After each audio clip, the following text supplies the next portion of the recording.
ഞാനവിടെ പോയി എല്ലാവരെയും കണ്ടു.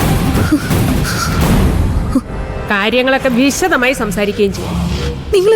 നിങ്ങൾ എന്തൊരു ദൈവദോഷമായി കാണിച്ച്. ഇതിലെന്താ ഒരു ദൈവദോഷം? ഞാൻ ചെയ്ത ഒരു ദൈവിക കാര്യമല്ലേ? സാധാരണ അവിഹിത ഗർഭമുണ്ടായാൽ എല്ലാരും നിഷേധിക്കല്ലേ പതിവ്? ഇവിടെ ഇപ്പൊ എല്ലാരും നിഷേധിക്കുമ്പോഴും അതിനെ തള്ളി പറയാതെ സ്വന്തമെന്ന് പറഞ്ഞ് ചേർത്ത് പിടിക്കുന്നതല്ലേ യഥാർത്ഥ ദൈവികത. നിങ്ങൾ കാര്യം പറ. നിങ്ങൾ അവിടെ ചെന്നിട്ട്. പേടിക്കണ്ട, എന്നെ ആരും അവിടെ വിശ്വസിച്ചിട്ടില്ല. പോരാത്തതിന് നിങ്ങളുടെ മകൾ എന്നെ തള്ളി പറയുകയും ചെയ്യും. പാവം, അതിന്റെ ഗതികേട് കൊണ്ടാ. ഇപ്പൊ അതോർത്ത് ആ കൊച്ചുള്ളാലെ കരയുന്നുണ്ടാവും. എന്റെ മകന്റെ കൊച്ചിന്റെ ഉമ്മയായതുകൊണ്ട് പറയുന്നതല്ല.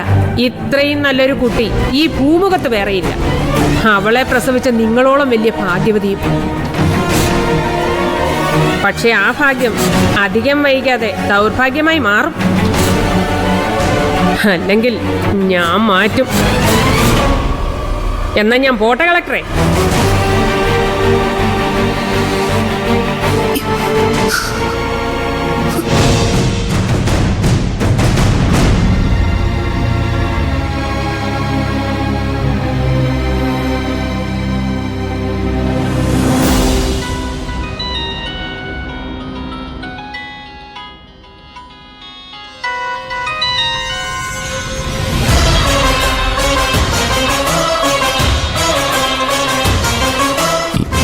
ഹലോ,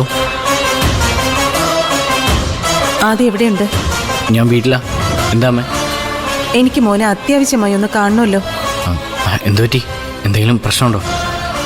അത് നേരിൽ പറയേണ്ട കാര്യ. ആദ്യം ഒന്ന് ടൗൺ വരെ വരുമോ? ആ, വരാം.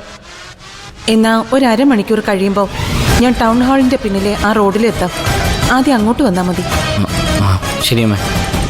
ആ പിന്നെ മോൻ വരുന്ന കാര്യം പൂജ പോലും അറിയണ്ട കേട്ടോ.